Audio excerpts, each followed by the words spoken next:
Good morning. My name's Emily.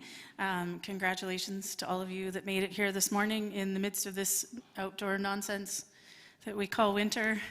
For everyone who's joining us at home, lucky you. I don't blame you. Enjoy your pajamas in your warm living rooms.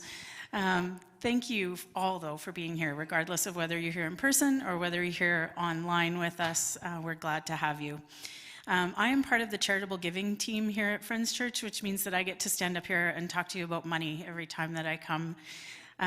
We have a very generous community here at Friends that allows us to do a lot of particularly amazing things in our world, and we would just love for that to continue. So I just want to encourage you, just keep it short today and just let you know that if you support what we do here, if you like who we are and you enjoy being part of this community, I would ask that you consider to financially support us.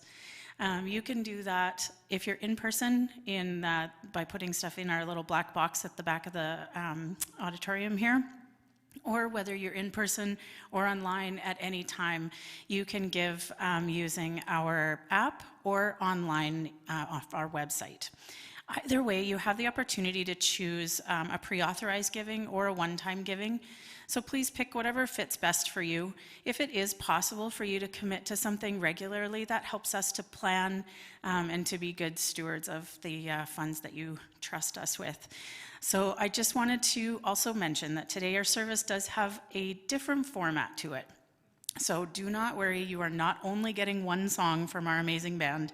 That is going to continue. So I just wanted you to sit back and enjoy the day, and I will turn it back over to Vince. Perfect.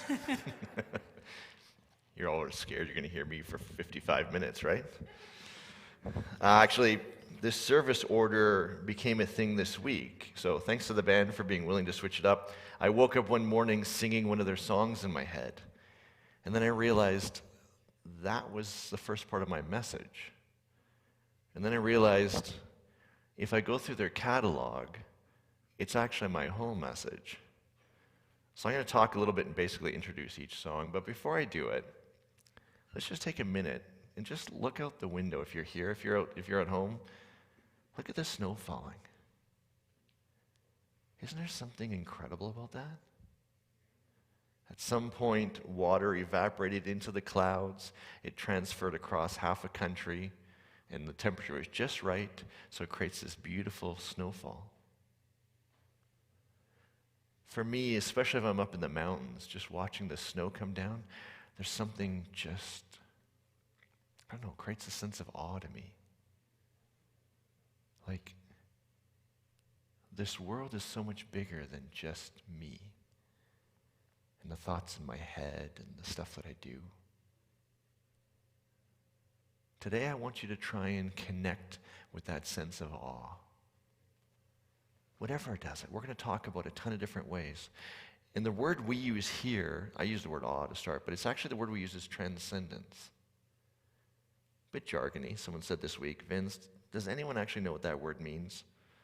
So I thought before I would start, I want to give you an experience of what I mean by transcendence, because what we're going to talk about today is a little bit of awe, a lot of transcendence, and how spirituality fits. Transcendence is this big category of experience and ideas and beliefs. And this is the kind of the part of our spiritual journey that we're mostly here as an end game. Spirituality can happen in all through our lives, but this is kind of that stuff that's more, that's transcendent, there's awe. And to explain transcendence, I want to read a poem from the Bible. It's from a book called Song of Songs. It's the one book in the Bible, actually there's two books, that doesn't mention God at all. There's no mention of it. It's about two lovers, they're not married. They seem to be straight, I'm not sure. But because I'm a straight man, I picked the description of the woman to read. So, Peter, can you throw it up for me? This is from the Bible, a man describing his partner, his girlfriend. You're so beautiful, my darling. So beautiful, and your dove eyes are veiled. But your hair, as it flows and shimmers like the flock of goats in the distance, streaming down a hillside in the sunshine. That's hot. Your smile is generous and full, expressive and strong and clean. Your lips are jewel red, your mouth elegant and inviting, your veiled cheeks soft and radiant. The smooth, lithe lines of your neck command notice. All heads turn in awe and admiration. Your breasts, and yes, the Bible talks about this, your breasts are like fawns, twins of a gazelle, grazing amongst the first spring flowers. The sweet, fragrant curves of your body, the soft, spiced contours of your flesh. Invite me and I come. I stay until dawn breathes its light and the night slips away. You're beautiful from head to toe, my darling, my dear love. Beautiful beyond compare, absolutely flawless.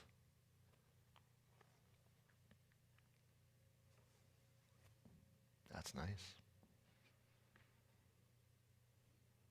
Now let me describe her another way. She's 5'3". Her neck measures 10 inches. Her lips are Pantone color 542, which is like a medium red. Her hair is gloss unit 62, which means it has some shimmer, but it's not shiny like something that shines. Which one feels more inviting? The physical description I gave you is accurate. I can say the mountains are this high. There's snow is coming down from the earth. That is sublimated water vapor. We know that. That's the physical part of it. Transcendence is when we find something deeper and wider and beyond. When the poet describes his partner, that's transcendent. It's not just the facts. They're trying to get at something beyond the facts, beyond just physical. And so all the way through this, I want to try and show you this idea of transcendence as beyond the physical, but in this whole spectrum of your life. What I find is people often have this idea of transcendence or spirituality or God, that term, and it's a very narrow thing. It's just this. We framed it as transcendence to give you all of this. So as you're walking through your life, you can look at a moment and go, what's the line? In the sunrise. What was they just saying, right? You see a sunrise in the morning, you're off to work early, the sun comes up and you're just like, yeah, sure, it's light bent around the atmosphere. That's the physical part of it. The transcendent part of it is way beyond that. So I want you all the way through this talk to try and reach out to that thing which is beyond the physical. Open your heart up to it. I'm going to try and show you all these different ways. I have 4 different movements I'm going to do where I talk about transcendence in this area and then transcendence in this area. Some of them will probably work for you. Some of them maybe don't. I don't know. What I want, though, is you to be able to walk through life experiencing moments that are beyond the physical. To see it in a sunrise or in a snowfall. Okay, movement number 1. Pretty much every Saturday I wake up, my alarm goes off really early. I roll over, I kiss my wife, she grunts at me, which is her way of saying, yeah, get lost, I'm going to keep sleeping. I make myself a cup of tea, I carry a whole ton of gear, and I drive to the mountains. And it's been like this since I've moved to Calgary. And the sports changed, running, scrambling, mountaineering, ice climbing, snow biking, split boarding, it doesn't matter. It's being in the mountains. It's standing on the top of a ridge. There's one where we dirt bike right now, one of my buddies. The guy wants to talk all the time. I'm like, shut up. Look around. As far as the eye can see, there's peaks. There's snow on different ones. There's little flashes of light where there's ice. And I sit up there and I can always feel my heart just opening. First it's the beauty. And then it's how small I feel. When I was going through my divorce, I have all these thoughts in my head and just like messed up. And I'd sit on top of a mountain and all of a sudden all that stuff just felt small. That cliff didn't care what I'm going through. It's been there for a bajillion years. It'll be there for another bajillion years. And there's something about nature and where we live, the mountains, the scale of being around something so massive. Seeing the thing stretch out. I go downtown and I think, wow, that's a cool building. One of my buddies builds the building. He built the bow. That's cool. Compared to a mountain, that's the best we got. Compared to an entire mountain range that starts in Alaska and goes all the way down to southern states, that's the best we got. The mountains, nature. My wife's a florist. Before I met her, flowers were like flowers, right? Isn't everything called a rose, right? What's that flower? That's a rose. It's a tulip? What? She comes home with these flowers, and she has these things called garden roses. You're going to all get a florist education, by the way, right now. You look into the depths of the rose, and everyone is different, especially the orchids. You look, they have these crazy leaves that are all designed to draw you into the inside, and the inside is this minuscule little thing that is perfect and beautiful. And everyone is different. Every orchid you look at is slightly different. And it's not like it was trying hard. Like I tried to, I'm going to talk to you about one thing, I'm going to make the next one a little bit different. It's not like that. It's like effortlessly, beautifully different. My brain just goes, and then there's, this kind of orchid, and then there's this kind of orchid, which is a whole different set of insides, and then another one, and then there's a rose, and then there's a ranunculus, and you look inside these things, and she has these bouquets of flowers in her house, and you just look at them and you go, this is so much bigger.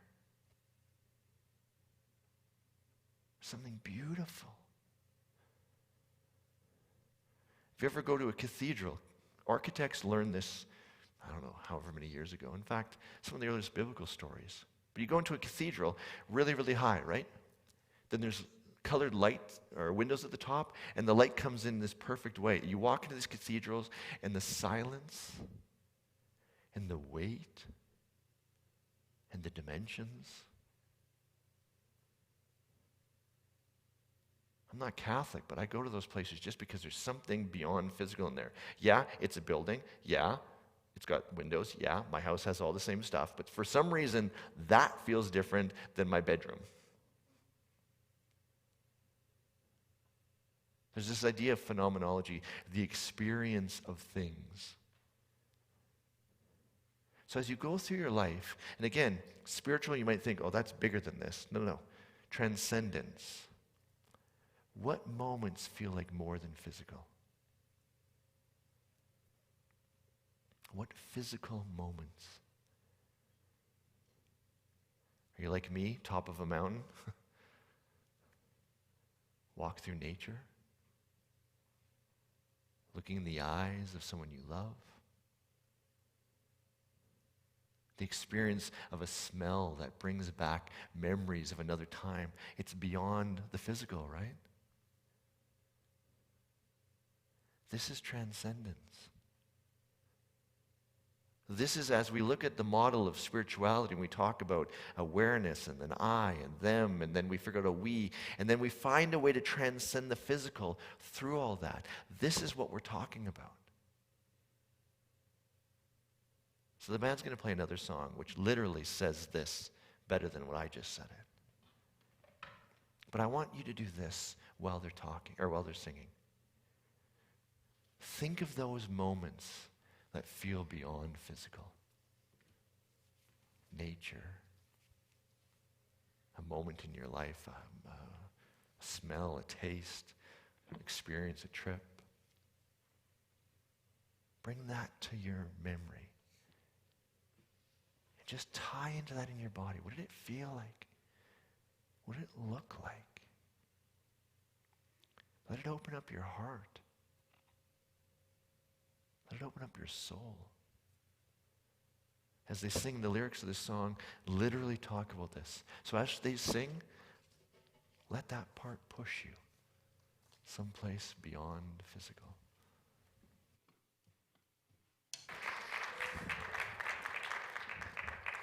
Breathe a little deeper, feel the sunshine on my face. Okay, second movement. A friend of mine were talking recently, and we were reflecting back in a moment. Actually, he brought it up. I didn't. He said, remember that time we went and helped a mutual friend? I don't want to share all the details of the story, but it was a friend of ours who was just in a bad way. Their mental health had gotten completely out of control, and they just couldn't. And so we went over there, a crew of us, and we did what they needed. And he was like, there's something special about that moment. It's like, I've done a lot of things for myself in the years. I bought a lot of stuff. I went a lot of places. I've seen incredible things. But there's something about helping someone who couldn't give anything in return. He's like, that stuck with me. Peter, when you have a second, can you throw up our spiritual journey model, the 3 circles? We have this idea in this model that says, in the physical part of our lives, we want to have we want to have the people in our lives in some balance of we. I like to call it symmetry. It doesn't need to be perfect. It's not like, keeping a score. I did this for you, so you owe me that. No. It's this idea that says I give and I ask. And the people in my life give and they ask. And we find some level of balance so that it's a win-win. And sometimes it's time-based and sometimes it's specific to the things we do for each other. But relationships that are healthy long-term are based in that symmetry. But when you help someone in an asymmetrical relationship, meaning you help someone who can never help back. We've sent probably $200,000+ to a village in Guatemala over the last 20 years to help them build water treatment facility, water piping to their homes, get the sewage out of their houses and out of their streets. They will never be able to send that money back to us. We gave it asymmetrically. We gave it because they need it, and we asked for nothing in return. Asymmetrical relationships, when they're done right, and when you have a healthy base of symmetry in your regular life, sometimes giving to another person who can give you nothing in return has that feeling of transcendence to it. There's a story in the Bible, Good Samaritan story. Essentially the story is this. 2 groups hate each other. It's the I. Remember we talked about I against them? Yeah, it's that. Us against them. Hate each other. One person gets beat up, and another person walks up and says, you can give me nothing. You have no wealth because it's been taken from you. You're not part of my group, so there's not even social recognition I'm going to get. You are literally as asymmetrical as I can. There will be nothing coming in return. And the Good Samaritan says, and still I will take care of you. I'll pay for your treatment. And if you need to stay at the hospital longer, I'll pay for that too. We find this in causes. I've never had cancer. My mom died of cancer, but for years I raised money for cancer. I raised money in a way that I would never see people. Actually, let's be honest. I'll probably get cancer at some point in my life, so maybe I'm pre-raising the money for my own treatment. I'll take that aside for a second. When I give blood, there we go. I give plasma. It goes out of me, right? It's in you to give. It goes out of me and magically goes away to somebody and helps them. It's asymmetrical. I'm not going to get anything in return. And there's something beautiful about that. When it's right, when I'm healthy, when me and Ellie are healthy, when we're doing well, when the relationships around me are healthy, work's healthy, then I can engage in this asymmetry. So what cause do you believe in? What thing do you send your money to? What stuff, when you see on the news or read it online, you're going, oh, we got to do something about that. These are relationships that won't give back in a way that says, I'm going to give to you and you're going to give back to me later. No, it's asymmetrical.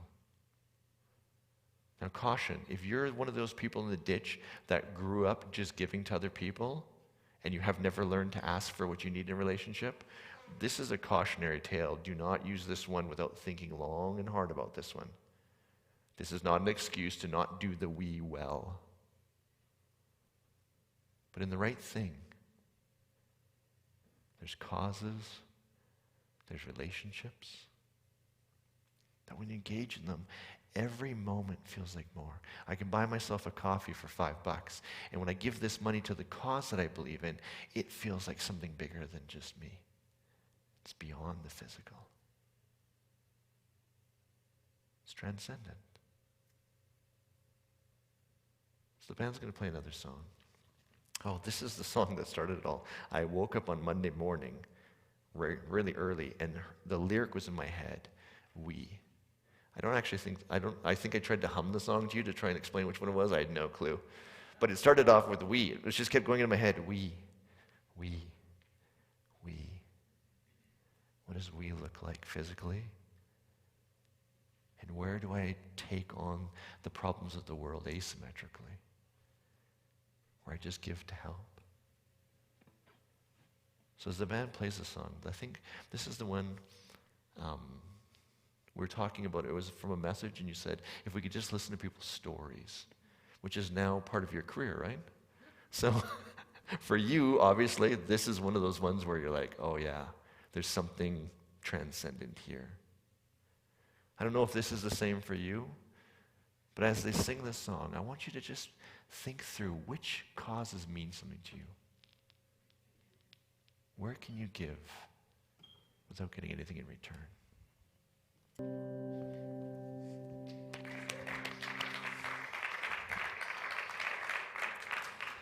Thanks, you guys. Just every song written today was written by Too Late to the Party, which is Alessandra and Adam playing together.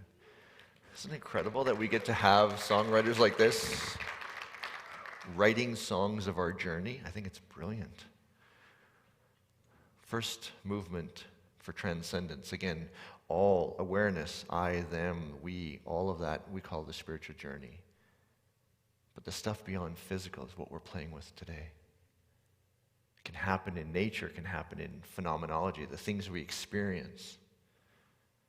It can happen in asymmetrical relationships where we give to people in need. This one's a bit more traditional. I'm going to start by telling a story from the Bible. It's actually the story where we see Judaism and Islam separate. We all have similar histories. Christians and the Jews split a little later. This is an earlier split. It starts with a story of a mother desperate. She's in the desert, and their son's with her, and he's quite young. And there's no food, and there's no water. And the sun is beating down on them. Hagar, the mother, was the concubine of the boy's father. So, father, wife, concubine. The way they worked it in the old school days, if you didn't get pregnant with one way, you kind of brought in a substitute, whether they wanted to or not. She was the person who was brought in to be the mother of his children, whether she wanted to or not. And so she got pregnant. And says her heart leaped in her chest. But then the wife got pregnant as well, and she became jealous, and so she talked the husband into kicking out Hagar. And so the husband, he's an ass. He's one of the core people in the Jewish tradition and the Christian tradition. Ass. He takes a mother and a young child, gives them a little bit of water, and kicks them into the desert. And so we find Hagar. At one point, they've been walking forever. Her son's crying. He wants some water, but she has nothing. And her mother heart just breaks. And it says she puts him down, and then she walks a bow shot away. I'm not sure how far that is. Eyesight. Can you throw up the quote for me, Peter? A messenger of God. Remember how I talk about this? A messenger of a certain conception of God. We've talked about this the last couple of weeks. This is a very particular conception, and this is what I want to play in today. So if this isn't your conception, all good. If this conception has been used to hurt you, take a break. But for thousands of years, this conception has done something to create transcendence for people. So the messenger of God, this conception of God, called to Hagar from heaven, said, Hagar, what's wrong? Do not be afraid. God has heard your son crying as he lies there. Go to him and comfort him, for I will make a great nation from his descendants. This is the nation of Islam. Then God opened Hagar's eyes. This is a euphemism. When it says God opened Hagar's eyes, what it means is, the story says, the physical world changed. 1 minute they were in a desert with no water, and then the physical world changed.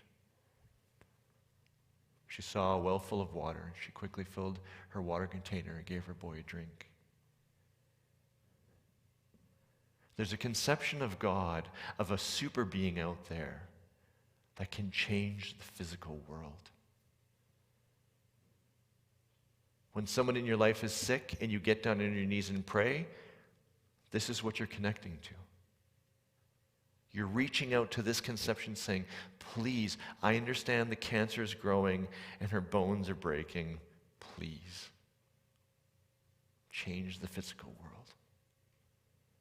Make her better.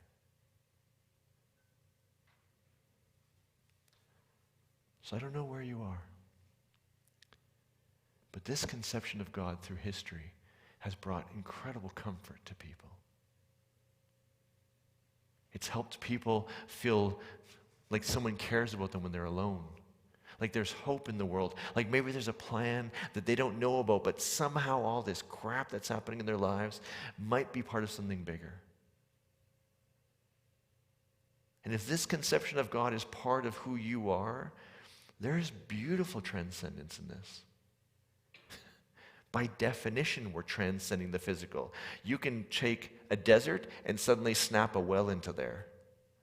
You can take my cancer and make it go away. You can heal my kid. You can do anything that I need to have happen, because this world sometimes sucks. So if you're open to this conception of God, if you're open to this, there's something beautiful here. Honestly, I have a love-hate relationship with it. Someone gets sick in my life, yeah, I want to go there, but it's been used poorly in my life, and so I don't always... The way I think you guys wrote it was, there's this I get this glimpse of something more, of something beyond the physical. So as they play this song, as they talk about their way of interacting with this conception of God, I just want to invite you, if you're open to it, connect to this part of your life where you need something bigger, more powerful than you. Because there is something, if we can get to this, there's beautiful transcendence in this conception. If that doesn't get you into it, I'm not sure what's going to. Fourth movement, final movement, how to find transcendence, that which is beyond the physical. Sitting in a theater one time, a couple years ago, and I heard a voice that was not on the screen of the movie. saying, "You should help that girl sitting down the row from you." So I did what everyone would do. I jumped in my car and drove away. And I got like a block away, and I was like, the voice is there again, saying, "Clausen, get your butt back there." And I'm hearing voices in my head, folks. I'm clearly crazy. I can go home and just ignore this, right? Turn my car around, drive back. And there she is. She's kind of standing outside the door. She's got a backpack, just standing there.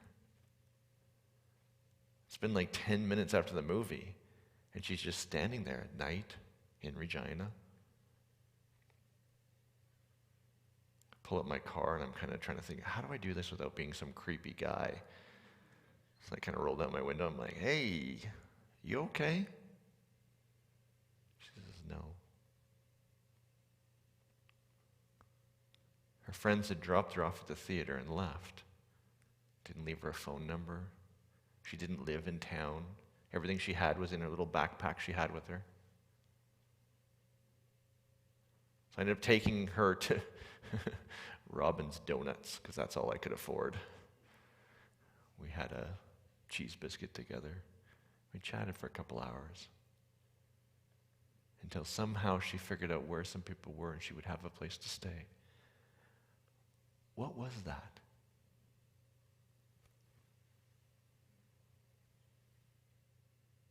I don't know. Now, I can explain it all the way to you and say, I used to sell backpacks for a living. I can tell a lot about people by the backpack that they have. And I could tell that everything she owned was in that backpack, but she was not homeless. That's what her backpack told me. So maybe that's the voice in my head? Or maybe there's something else going on.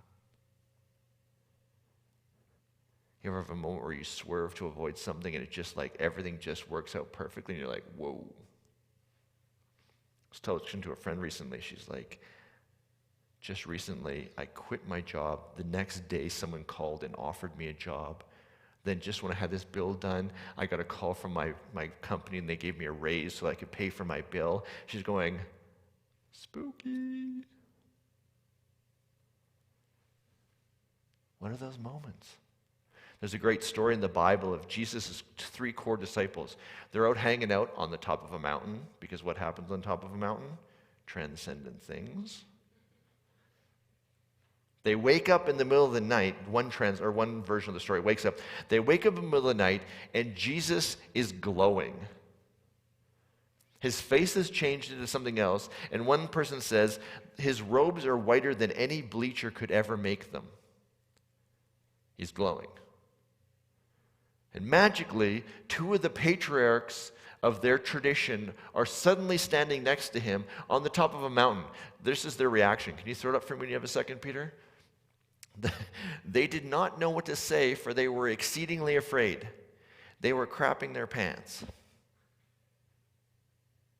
Because something happened in their life that doesn't make any sense. Why is it that I'm driving away from a movie theater and I have a voice in my head? That makes no sense. Why is it that I'm sitting in St. Peter's Basilica in the little chapel and suddenly I'm having a real conversation with my mom who's been dead for years? We call this the supernatural. I don't know what the heck's going on. But if you've ever experienced this, you know there's something in your life. And sometimes it'll happen once, 2 decades later, and your entire journey will have that and like hold on to that, and everything will be built on that. Or even if this changes, we're going, yeah, but there was this experience that was so profound, so beyond the physical, so transcendent.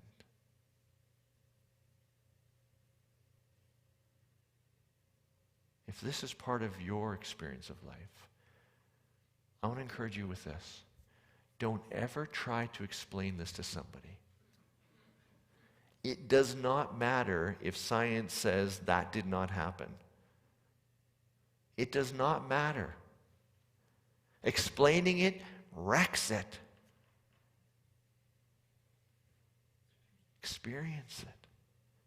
Feel the beyondness, the transcendence, and let it sink into your heart. The next song is they're going to do is Here With Me. I'm not sure if this is the bridge or where it is, but the line is, I'm feeling your breath in all that is unseen, and I'm captured by a joy in the moments between. And as she sings this line, I'm literally in that chapel in St. Peter's talking to my mom. It says, and although this memory will fade away, I believe you are here with me today. What is the moment? What is the coincidence?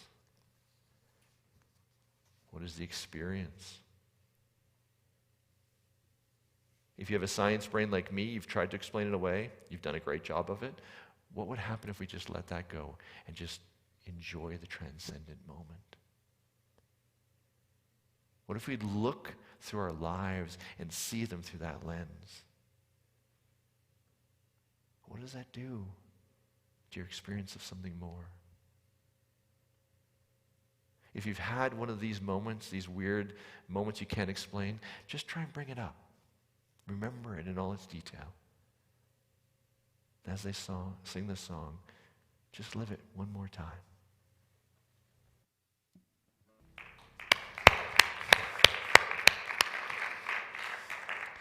There's something about how she sings that with that lilt in her voice.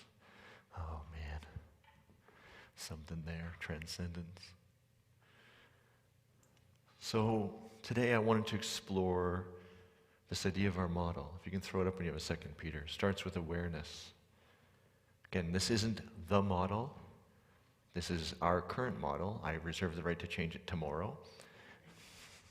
Someone's got a better one over there. He's already eyeballing me going, Clausen, I got a way better model than yours.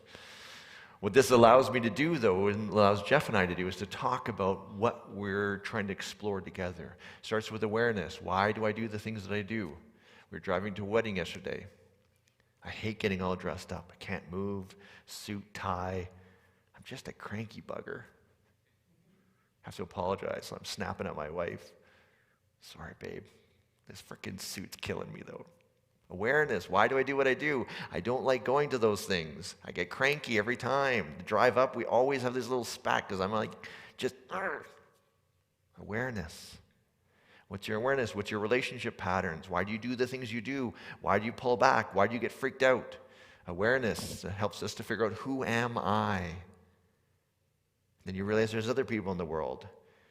And they suck because they're not the same as us. They don't want the same thing as us. And now we have to deal with their crap and our crap. And the first framing is I against them, right? Us against them. Those people. But then we feel awareness start to grow us, and we start to figure out this we in the physical sense of symmetry relationships. Hey, babe, you know what? When we're going to weddings, maybe just give me a little bit of time at the beginning, like when we're driving there, because I am going to be cranky. Okay, babe, well, just give me a heads up when we're about to do that. Oh, yeah, that works perfect. I didn't do that, by the way, but that would have been a good thing to do, wouldn't it have? But today we wanted to frame all of this. Last week, remember, we talked about the supernatural or the transcendence in service of I. I want to get out of hell, this whole framing of heaven and hell, and spirituality is all about making sure I get out of hell, and I can do whatever I need to do to make sure I get out of hell, make sure that don't piss off the old man in the sky. Today I want to let that go and start that framing of we have these beautiful relationships, and then we transcend the physical through those relationships in that framing. That's the we. When I talked about the we, just go back one slide if you don't mind, Peter. Transcendent we, so spiritual realm. I don't even know what words to call it, but it's this side of us that we feel the connection in the world. It's beyond the physical. But it's based on having good physical relationship skills. If you don't have that, don't try and go to the next level. It's like you have a loaded gun and you don't know how to use it. Just figure out how to keep yourself safe first. Today we talked about that spiritual realm, the transcendent realm. the thing beyond the physical, the thing that often people think is the whole thing is spiritual, right? That's spiritual, everything else is not. We say it's all spiritual. But there's these transcendent moments when she sings and she has that lilt. You can just feel your heart opening up. It's like, oh. I talked about 4 ways you can transcend the physical. There's a million ways. I just picked 4. First one was nature, phenomenology, the sky, the eyes of a loved one, beauty. I love that there's a whole poem about beauty in the Bible. That's all it's about. Well, and sex, but beauty. Second movement. I talked about this idea of giving to people who can't give anything in return. And when we do it from a healthy place of we, physical we, where we got good relationships and we do this well and we know how to do it, and then we choose to step outside of ourselves and give to somebody who can never give in return. There's something beautiful in that can transcend the physical. $1 for a coffee feels different than $1 to cancer research for me. Then we talked about this conception of God, traditional conception of God, where God is a super being that will change the physical world to make your life better. Kind of the definition of beyond physical, right? Physical world can get changed. It's beautiful. And the last one is what I would call the supernatural. It's anything. So as he puts it up, throw up the next slide for me. I just looked at I looked at the top part of the we and I just thought, oh, all these and a million more. But we don't do it just for me. The asymmetrical one's easy because I'm giving to somebody else. There's a we there. It's natural. But the rest of it is nourishment. I say to people, when you go to the top of a mountain and you feel that awe moment and you just want to sing, pick up the phone, call someone you love and tell them you love them. From that place, I'm telling you, it will rock their world. Because something in that experience comes through your voice and touches their heart. The transcendent nourishes us. It gives us something bigger to look at our lives for. The whole Netflix and chill life where all I do is I just try and make myself feel better, that starts to go away. And we look at the world as, who can I touch? Because I am recharged. I'm full. So today as you leave, Friend Church, we talk about your unique spiritual journey. I gave you kind of a bunch of things that you can do. I'm kind of like the trainer who says, hey, try this, try this. Meanwhile, you're like, yeah, that one didn't work, but that one, oh yeah, that's money. As you write your own spiritual journey playbook, write the one that worked in, write the ones that worked in. Explore them, make time for them. Open yourself up to them. When you have a moment and you can feel it pulling in there, you hear a song that moves you, play it on repeat. Find the whole album, keep playing it, whatever you need to do. Transcendence is often the fuel that drives our lives. It's the thing that allows us to be the people we are in the relationship of we. When I came to this series, I asked Alexandra and Adam to write a song about this. And so they wrote this song, We, that's been the theme song. Just give me a second, I got to get my notes so I can read you the quote. I love this line. But if I'm being honest, I'm out of touch with this real closeness when I lose sight of you and only think of me. The world is more than just I. There's people around us that we can touch and bless and change. Friend Church exists to try and inspire you to live that life, inspire me to live that life. And as they sing this last song today, the theme song of this whole series, I want you to just spend some time thinking, which part of this works for me? How do I find transcendence? And how do I add more of that to my life? I'm going to let them have the last word because it's probably better that way. We'll see you next week. We'll talk a bit more of how we works. But as we end, sit in this moment. Find what works. And enjoy. To find your silver lining, you left my side.